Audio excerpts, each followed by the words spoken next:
aux origines de l'Éden Théâtre, 1889, avec cette scène magnifique sur laquelle ont débuté Montand, Bernard Millet.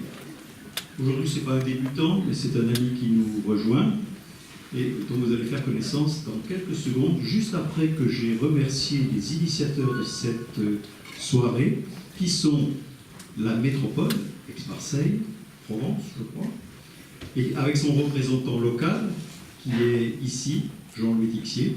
Merci Jean-Louis de nous avoir fait ce cadeau. Ne dis rien.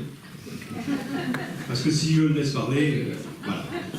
Le deuxième intervenant pour l'organisation de cette soirée, c'est Lecture par Nature, qui est un mouvement dont j'attendais les représentants. Est-ce qu'ils sont dans la salle? Non, mais leurs sièges sont là. Voilà. Et puis je remercie quand même toute mon équipe qui a beaucoup travaillé parce que nous sommes dans des conditions acrobatiques puisqu'il a fallu transformer le cinéma en théâtre. On se retrouvera, non pas au rideau parce qu'il n'y a pas de rideau, mais au salut final où je le rejoindrai, où nous aurons 2 minutes, 3 minutes de conversation. Puis ensuite, vous aurez la séance de dédicace à l'entrée. Il faudra vous procurer le livre, il y en a très peu, battez-vous. Voilà, je vous remercie d'avoir encore une fois répondu à l'appel des Lumières de l'Éden.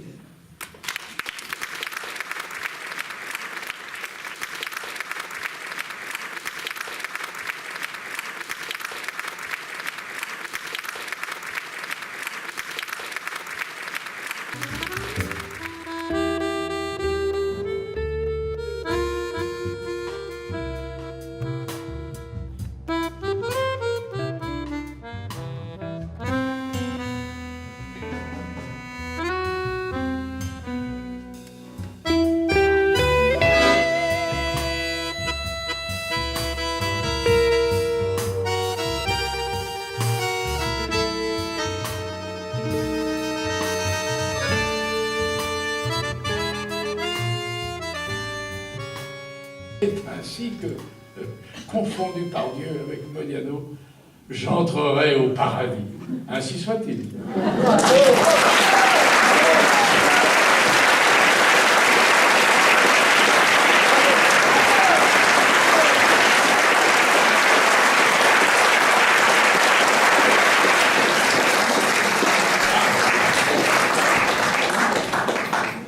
Bien. Alors, qu'est-ce que vous voulez savoir? Alors vous imaginez un peu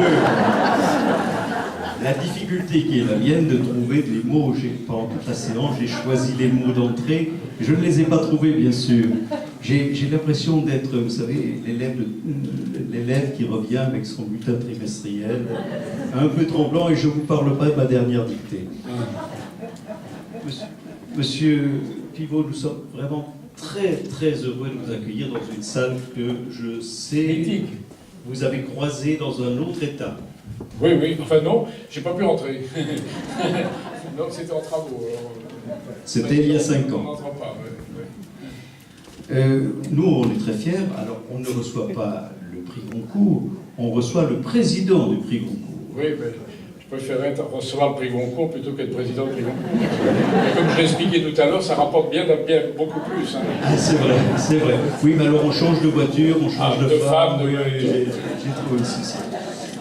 Alors, je ne vais pas évidemment faire d'interview, je voudrais simplement que vous disiez à nos amis de La Ciotat combien ce monument de l'Éden, ce monument du cinéma, a pour vous une symbolique forte. Ça me tout simplement parce que je suis lyonnais. Voilà.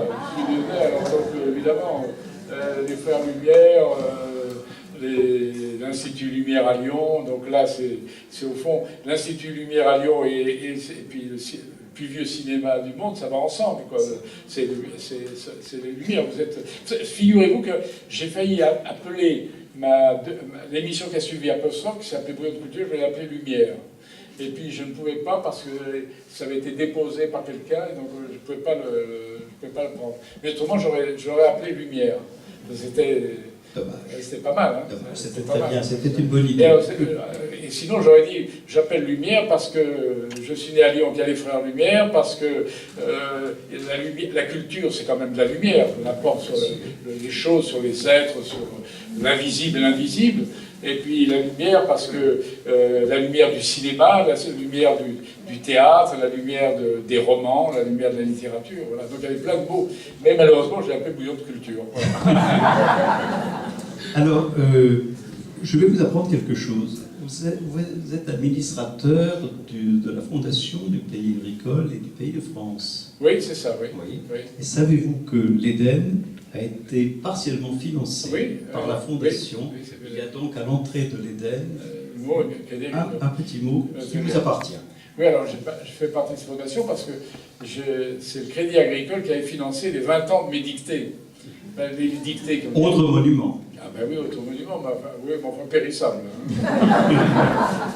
et donc, quand le Crédit Agricole a demandé de faire partie du comité de sélection j'ai répondu oui, bien entendu. Et donc on se réunit 2 fois par an, c'est bientôt d'ailleurs la prochaine réunion. Alors on restaure des cinémas, des cathédrales, enfin des cathédrales, des églises, des chapelles, des musées, un petit peu de tout. Quoi, voilà. Donc, et donc l'Éden, puisque vous êtes entré dans cette fondation en 2009, et l'Éden a reçu votre aval en 2010. Oui, donc vous avez voté pour nous. Eh bien oui, bien sûr. Alors, je sais que vous avez déjà une école qui porte votre nom. 2. Ah oui. Ben oui, ce que j'ai redoublé. Il y a même une bibliothèque en Beaujolais, quelque part, qui porte votre nom. Ici, on a cherché ce qui pourrait s'appeler Bernard Pivot. Alors, on a trouvé. Ah bon? Il y aura dans l'Éden un siège Bernard Pivot. Oh, c'est magnifique.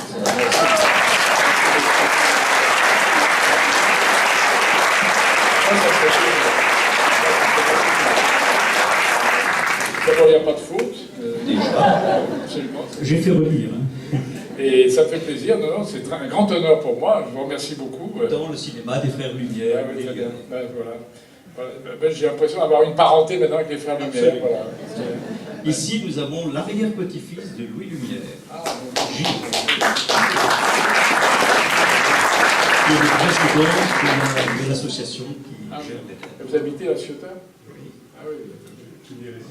Et vous êtes né à Lyon? Oui. Ah, oui. Donc, évidemment, le chemin, c'est Lyon-La Ciotat. Absolument. On a fait une autoroute. Voilà, je vous remercie beaucoup de ce passage. Je vous remercie, moi, tout de même, de l'accueil. Vous savez, il y a des publics qui sont plus chaleureux que d'autres. Hein, et vous êtes un public très, très chaleureux.